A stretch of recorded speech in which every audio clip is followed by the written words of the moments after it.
When you hear the word addicting, what is the first thing that comes to mind? For me, you can think of a lot of things like drugs, alcohol, all of the typical things. Personally, I think of, especially when it comes to tech and things that we do in design, things like Apple and your iPhone. But we design websites, and I've always thought, how can you make a website truly feel addicting? Say you land on the homepage, there's natural throughput and conversion. And as you can see on the slide, I have the Apple UI in front of us as well as a healthy definition of the word addiction. For those of you who don't know, is not having control over doing, taking, or using something. So how could we design, develop, plan, strategize an entire website to the point where it's so calibrated, the user that comes on the homepage almost does not have any choice but to convert, to book a call, to read more, to convert to a customer and drive through the main call to action. But that's actually what you can do. So I have a 5-step process that I have replicated throughout all of our client builds at MMG, and I'm going to go through them step by step on how to create a website that is addicting so much to the point that there is only one main throughput. But there's a lot that goes into it. So we're going to dive into it right now. Okay, so we're going to dive right on in. What we're going to cover in the scope of this video is the 5 essential elements that every site users love. And that can be anyone that lands on a website, anyone within a purchase mindset, consumption behavior, whether they're on mobile, tablet, desktop, how we use these to create every MMG project, some real examples from clients and live builds, and some quick wins that you can apply onto your own site right away. I love talking about this stuff. I'm super excited to get in and nerd out with you guys. We're going to go back to another simple quote here from the man, Steve Jobs. A beautiful design is only as good as its usability. It's not enough for something to look good. It must also work effectively to be truly great design. And so when we think about design, how does that make something addictive? How does that make the whole strategy process of when we go in and build this thing something that, like I said, there's only one throughput, there's one conversion. And when you think of design in terms of engineering an outcome that users engage with, design is not how something looks. As Steve says, it's how something is built. So when we think about how we build a website, we're building it to cater to one specific person, just like an iPhone is catered to fit in your hand. It's designed to have these interactive elements that engage you and addict you. And by the way, Apple's products are some of the most addicting things out there on the market. And that traces back to how well they are designed. The UI, when you open the home screen, the haptic feedback, some of the small details that you and I overlook, but it makes us pick up our phone 500 to 600 times a day, it feels like.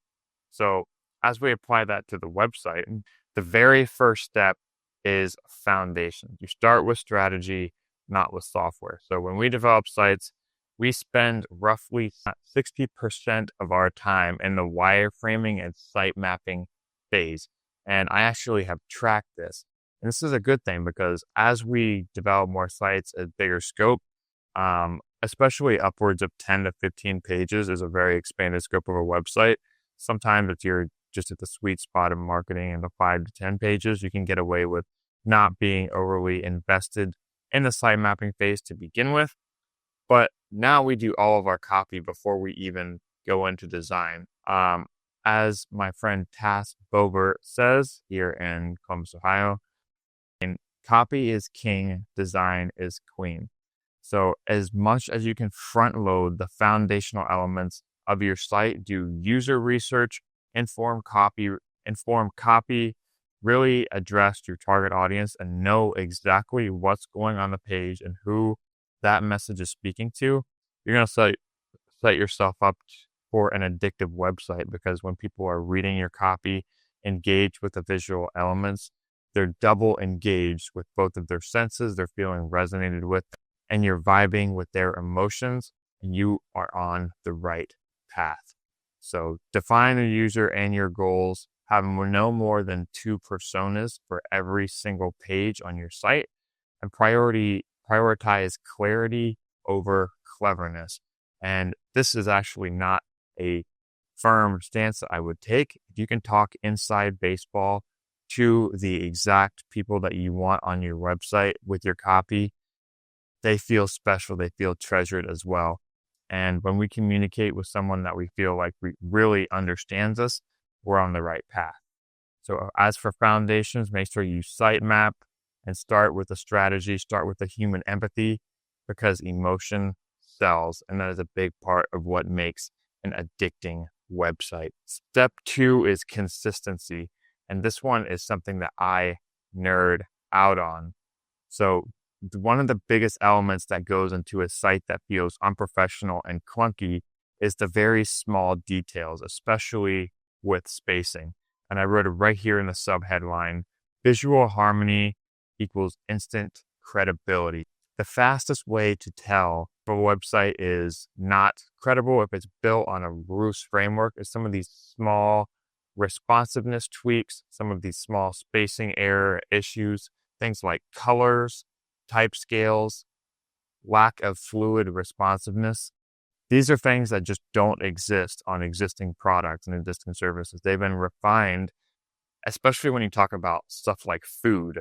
That's another very addictive thing. This thing called food orification. I don't know if you've ever heard of this, but it's this idea that genetic scientists engineer the very smallest details of food, from the texture to the color to the mouthfeel, so that it is actually addicting.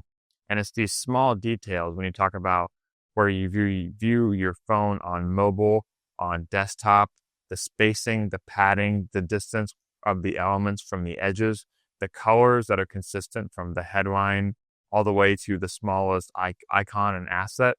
All these things are very important. And while a typical user may not be able to feel these things as they're scrolling or browsing through your site, they notice it in the back of their mind. And it's what sets apart the premium buyers from the ones that just bounce from your site and do not convert. So when we design these things, we spend a lot of time up front to make sure that we set fluid, consistent type scales, that all of our colors are tied to variables in the Webflow dashboard. And that way, when we develop and add new components and sections from Reloom onto the site, then everything is scalable, fluid responsive, and we can publish right away. The third trait of an addicting website is differentiation. Stand out or be ignored. That is the subheadline. One of the best examples of this is super branded interactive elements that set your site apart. Some of the most prominent sites out there are the ones that are different. So if you think of a site like MailChimp with a bright yellow header, now I think they've been acquired by Intuit, so there's probably a bit of a differentiator in a bad way there now, but businesses go through phases like this, you and I know.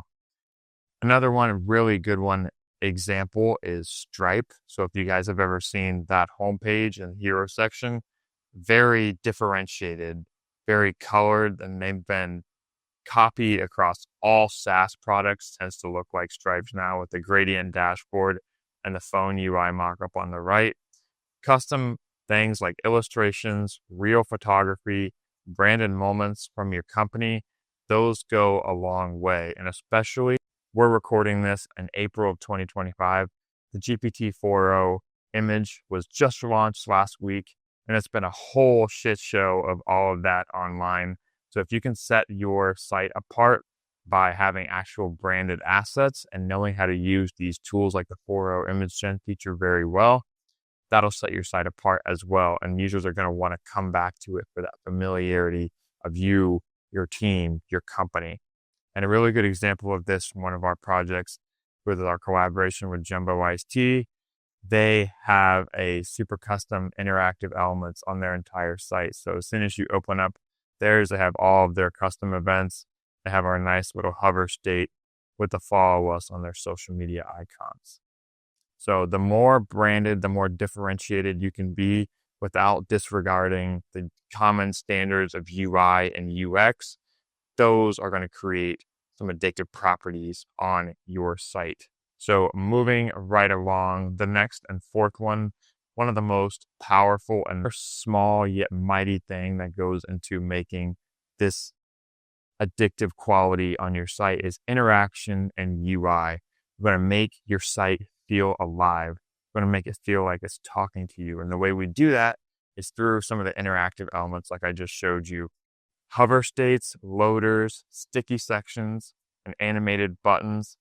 All these things should be tailored around giving feedback to where users engage on your site. So if you have a form field, a button, a clickable link, a video that can be auto-played on hover, all of these things create this sense of empathy so that when someone is on your website, they feel like they're being resonated with and they're brought in.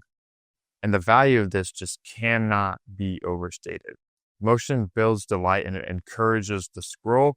And the more time that you spend engaging something, the deeper you can wrap your fingers around the necks of your clients and patients that come to visit your website. And the fifth and final quality of a truly addicting website is performance. Snappiness is the ultimate user experience, and this is truly exemplified in Apple's products, and it's why I mentioned them in the beginning. There's a lot of low-hanging, tangible fruit that you do when you launch a website so that it is snappy, it's performant, and if the user feels like they're being truly engaged with and they have total control over where they are on the page, you let their guard down and you put them in a more conversion optimized mindset. In order to do this, we make sure that all of the loading times on our pages are below 3 seconds. We test the performance on all pages with Google Optimize and Google PageSpeed Insights. We compress all of our images in Webflow, and we also clean up unnecessary scripts. So if you use GSAP or if you use any dense loading scripts to create custom interactions on our site, which you can do in Webflow, we always multiple modules in order to make the most performant site possible. You can also clean these up in the dashboard. But the most important thing is that you prioritize clear page flow and navigation. It should feel super natural. People go on your site that they know exactly what they're getting. They feel like there's a logical sequential order of homepage to product page to contact page. If you prioritize these things on your next website, you're going to create a truly addictive experience, just like Steve Jobs has done with the iPhone. This is how MMG designs performant, addicting websites that get increased traffic and have a better chance at converting your ideal target customers. Like I said, starts with the foundations and you work your way up into the minute details that ultimately grab your users and turn them into paid customers. One of the biggest things I did not mention in the foundations phase is to make sure that you're getting inspired. Luckily for you guys, I put together an entire swipe file in Notion of some of the best and highest converting websites on the entire internet. You guys can check that out in the first link below if you need to get inspired. It's totally free. I don't gatekeep, but have fun looking at all the best performing hero sections on the internet if you're looking to rebuild your website. That's going to do it for this one. Thank you for tuning in. Again, I'm Andy, founder of MMG Design in Columbus, Ohio. We are practitioners of ROI-driven design and content strategies. If you want to learn more, there'll be a link in the description. See you guys next time.